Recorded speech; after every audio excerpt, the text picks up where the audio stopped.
I'm Dick Sloan, and I've been farming here since 1980. I was involved in hogs for a lot of years, and once I decided that I could rent my buildings out to somebody younger, then that gave me the opportunity to have more time to get involved in water quality work. I'd reached in my 50s, and I was finally able to do more what I wanted instead of worrying quite so much about making that last dollar on everything. So I thought I needed to invest in some of these projects like this, where putting prairie out in a crop field that's been corn and beans was a new idea, and I think it's worked out great. I've really gotten a lot more out of it than just my CRP rental.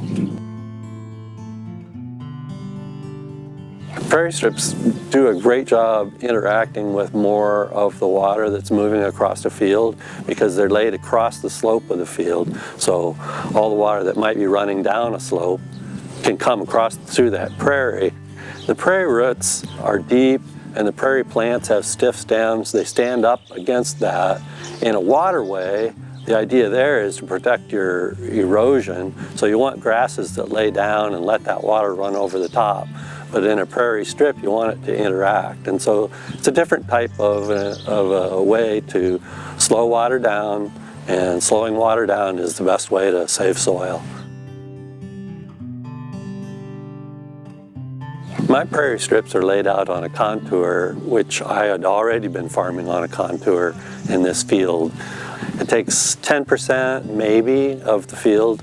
I worked with my NRCS on the practice that we selected so that we could put these in on a contour, and they're 30 foot wide, and then there's 180 feet of cropland between them, and all my equipment is set up so that it fits in with that kind of a pattern, multiples of 30 or 60 or even 90, and just makes it pretty straight ahead farming.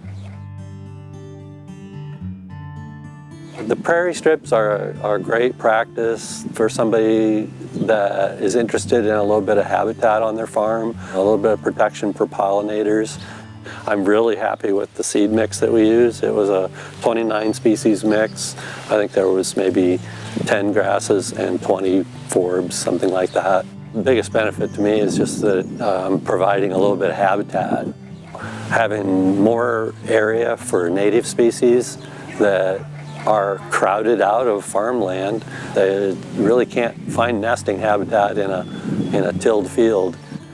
I definitely see a lot more birds. I hear pheasant clucking and quail and stuff. There's like 30 different species of birds that use the prairie out here. I knew that the pollinators were also getting to be a big concern. It's not just milkweed that you need for pollinators. They need other flowering plants year-round so that they can survive. There's nothing like a desert that's full of green corn, it's like, but it's really a biological desert if you don't have some different species out there. The technology has improved a little bit on laying out the strips, and that's about the only thing that I would say was when we laid them out just with our eye, they don't lay out as well as a GPS unit would lay it out. So if you could lay that bottom strip out on a GPS line, and then you just drive up the hill and let it steer in the next strip where it goes, then you could have one steering pattern for the GPS that'd go across the field more easily. That's about the only thing I'd change though, really. Mostly I don't have any trouble with the prairie wanting to be weedy. I don't find any of prairie plantings acting like weeds. And my crops do well, so I'm happy. It'd take a couple of years of work getting it established, but you can work with county conservation boards or somebody that has maybe the specialty drills that can be used to seed it. Pheasants Forever is a great group that's out there that help put people in contact with seeds. There's a lot of different places that it could help solve a problem that a farmer has on his fields. So work with your local NRCS people. They want to help.